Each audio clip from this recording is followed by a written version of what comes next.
Hello again and welcome to Cat Tales.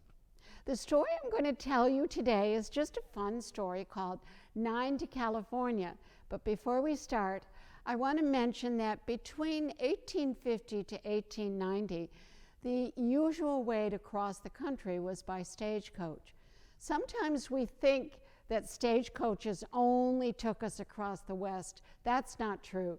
They were stopping right here in town because it was the main way to travel before the railroad came through. The incidents in the story are incidents that actually could have happened because traveling by stagecoach was a very long journey and it was very dangerous for people on the stagecoach. It was not always pleasant. People were crowded in there. It was hot. It bumped. It jostled. It was not a comfortable ride at all. But you'll enjoy the story anyway. Pa sent us a letter, said, "Come to California, my dears. I'm mighty lonely without you." And in the letter, Pa left us a banknote, all the money that my pa had in the world. He'd worked in the gold fields for a whole year. What good is gold, my pa said, without the family? Mama sent a letter back. "We're coming." Then she brought a great big sack and she started to fill it up with stuff. The neighbors said Mama was daft in the head. 21 days to California, they said. "Why would you take 5 young uns that far?" "I would," said Mama, and her sack got fatter and fatter with the things in it. "What's in that sack, Mama?" I asked. "Everything we're gonna need," said my Mama. "What are we gonna need?" I asked. "You wait and see," said my Mama. "You'll see." Now the stage driver stopped us and he shouted, "Lady, you gotta put that sack on top of the other bags. Won't fit inside that stage." "Yes, it will," said my Mama. "My girl Amanda's gonna sit on that sack." And quick as a wink, my Mama hoisted her sack on board and I sat down on top of it. I felt mighty proud that I had such an important job and Mama trusted me. We sat so close together on the stage that our knees were knocking each other, 3 forward and 3 back. There were 9 of us crowded in that stagecoach. Mr. Hooper, the banker, he wore a tall black hat. There was Cowboy Charlie with his lariat, and there was plump Miss Camellia, the teacher. She sniffed from a little perfume bottle tied around her neck. Then there was Mama, Baby Betsy, Billy, Joe, Ted, and me, Amanda, all stuffed on that coach, some of us sitting in the middle. The grown-ups looked at us with wide eyes, and their mouths were tight and not all that happy. I knew what they were thinking. Stuck on this stagecoach for 21 days with 5 young'uns. 'Tweren't going to be a good time. "Well, giddy up," cried the driver, and with a crack of the whip and a rumble and a heave and a shake, we were off. Trees and houses spun by. Dust flew in my eyes. My teeth rattled as we bounced and bumped. Along we went. Betsy baby screamed. "There, there," said Mama. "Now hush, hush." Baby Betsy threw up on Mr. Hooper's lap. "Oh, dearie me, Amanda, get me a rag out of the sack." And so I reached in and I brought that rag out. Mama mopped up the mess. Mr. Hooper held his hat high. Cowboy Charlie frowned over his lariat, and Miss Camellia kept breathing out of her perfume bottle.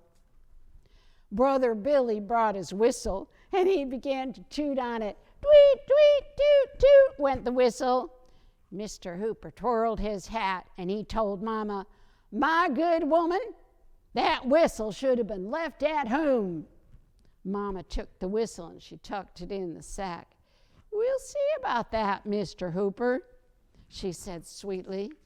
And from the sack, Mama pulled out some things for us to look at, and we started laughing and giggling and rolling and punching each other. Mr. Hooper grumbled, My good woman, I hope you have something in that sack to keep these children quiet. We'd only just begun. Indeed I do. And my mother took out of the sack a lump of sugar, and she handed each one of us a lump of sugar. We stopped for a bit later on, and the stagecoach driver brought us all a plate with beans for everyone and a hunk of bread.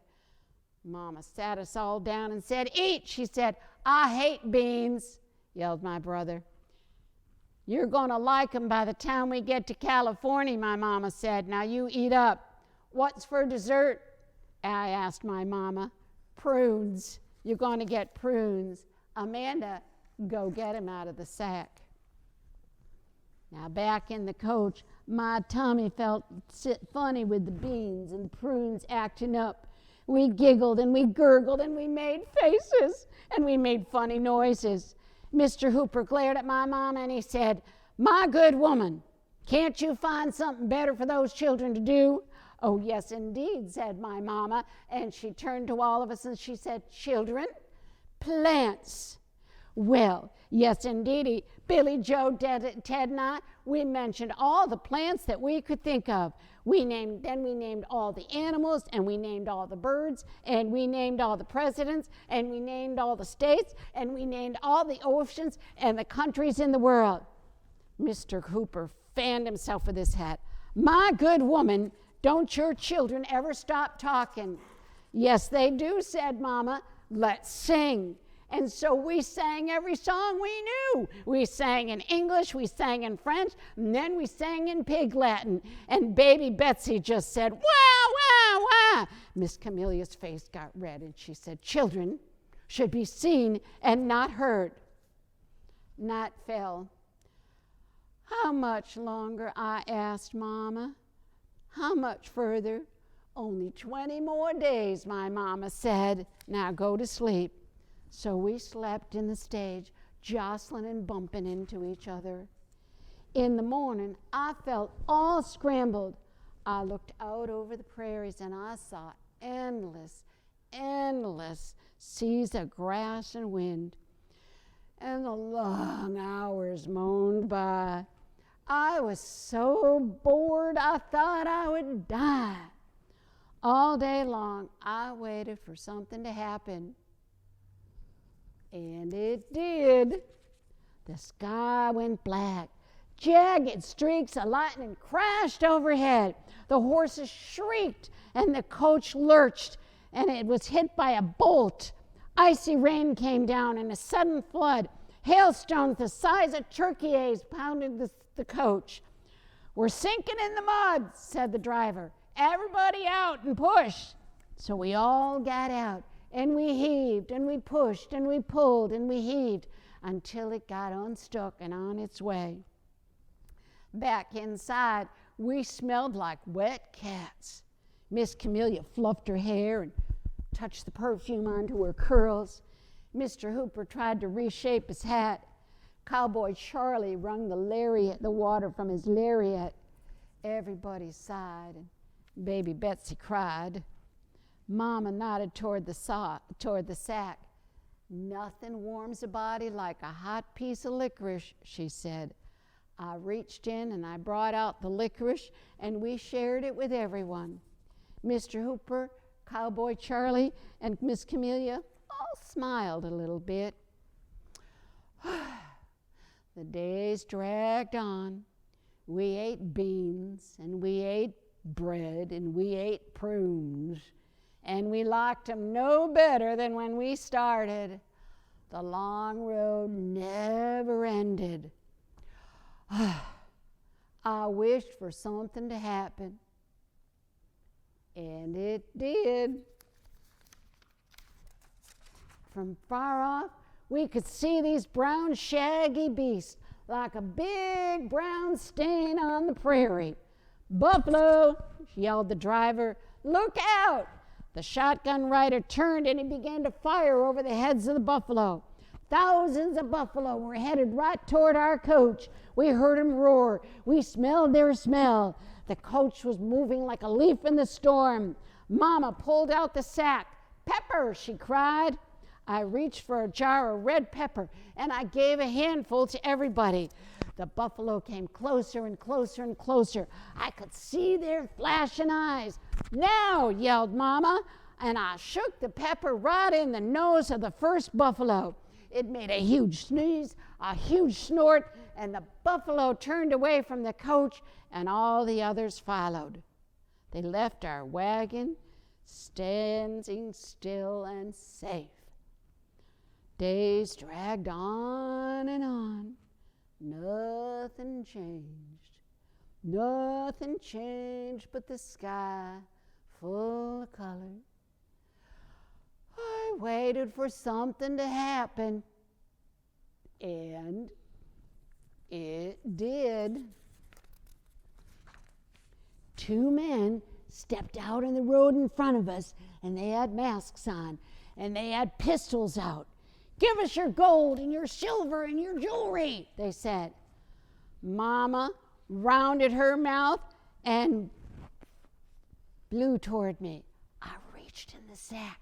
I took out Billy's whistle, and I blew 3 piercing blasts on that whistle. Startled, the robbers turned and looked. The driver and the shotgun rider and Cowboy Charlie jumped on top of them. And with his lariat, Cowboy Charlie tied him up and left him by the tree. We climbed back on the coach. We rode for days and nights and nights and days and mountains and up and over more prairies and down again across the river in the endless dry desert. I hoped and I wished for something to happen, and it did. "California," shouted the driver. "California," shouted everyone, except for baby Betsy. She'd finally fallen asleep. California. I could hardly believe it. I was so happy. As the stagecoach stopped, 1,000,000 people came to greet us, and one of them was my pa. He ran and hugged us all. He was so glad to see us. Then Pa asked, "How was the trip? Anything happen?" "Oh, nothing much," said Billy, Joe, Ted, and I. Mama only laughed. Pa brought out our luggage, including the sack, but he opened it up, and by now the sack was empty. He scratched his head, and he smiled, and he looked at Mama, and he said, "What a silly thing to do, woman. Bring an empty sack all the way from Missouri to California. I'm glad you come here, my dear. You and the children need someone with good sense to take care of you." "Oh, yes," said my Mama, "we sure do." And she just smiled at all of us, and we giggled. Miss Camellia, the teacher, gave Mama her little perfume bottle. "I'll never forget you," she said. The 3 turned to Pa. "Nice family," said Mr. Hooper. "Good young'uns," said Cowboy Charlie. "Ladies and gentlemen," said Miss Camellia, "it was lovely riding with you."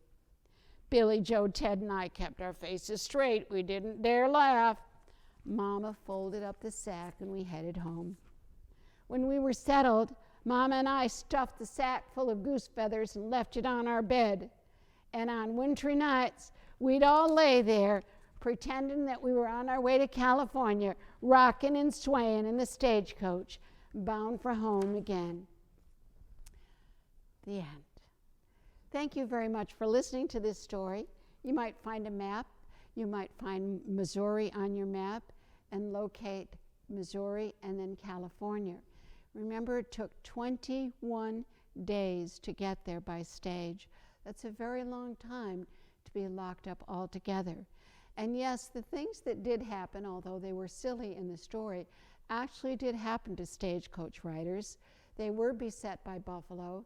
They were beset by people who robbed the stage, and weather was always a factor. Thank you for listening.